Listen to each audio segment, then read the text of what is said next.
শান্তি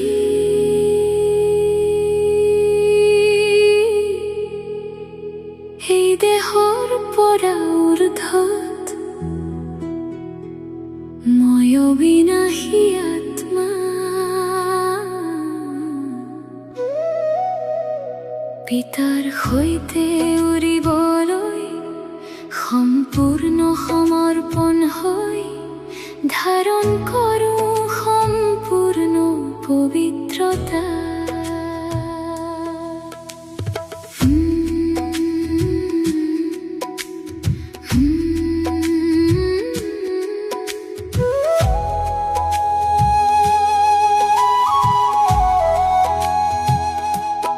মায়াৰ ধুমুহাই হাইৰাণ কৰিব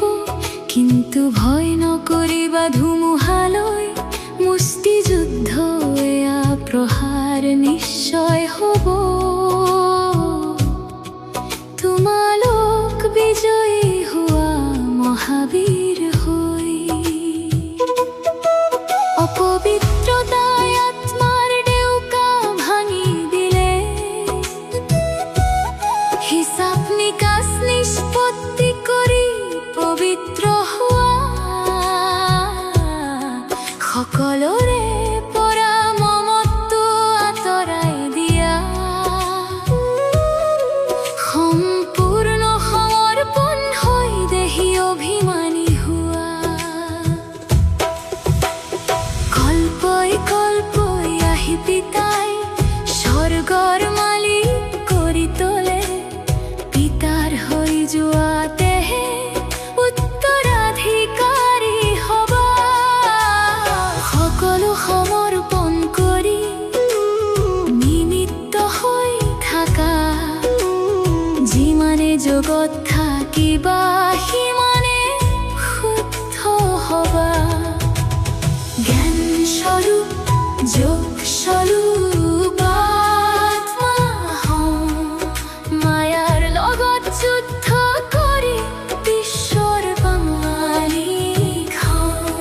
পিতাৰ স্মৃতিত বুদ্ধি স্থিৰ কৰোঁ মায়াৰ বিঘিনিলৈ আমি ভয় নকৰোঁ অশৰীৰী হৈ পিতাক স্মৰণ কৰোঁ পিতাৰ সৈতে বুদ্ধিৰ যোগসূত্ৰ গঢ়োঁ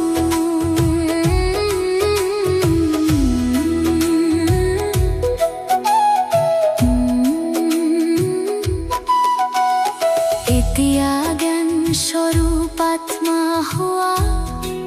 কেৱল জ্ঞান শুনা আৰু শুনাওতা নহবা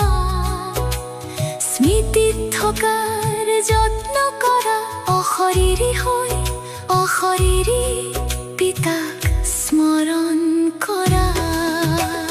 পিতাৰ হৈ অন্য সকলো কথাৰ পৰা মমত্ব নাইকিয়া কৰি দিয়া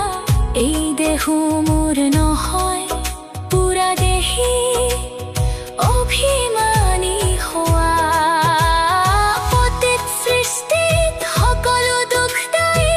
প্ৰাকৃতিক দুৰ্যোগে দুখ দিয়ে পাৱন সৃষ্টিত সকলো সুখ দায়ী প্ৰকৃতিয়েও দাসী হৈ সেৱা কৰে ভাৰতৰ নিচিনা মহান তীৰ্থ কতো নাই ভাৰতৰ নিচিনা পবিত্ৰ আৰু সুখী কোনো নাই পতিত পাৱন পিতা ভাৰতলৈকে ৰাহে পতিত আত্মাক পাৱন কৰি তোলে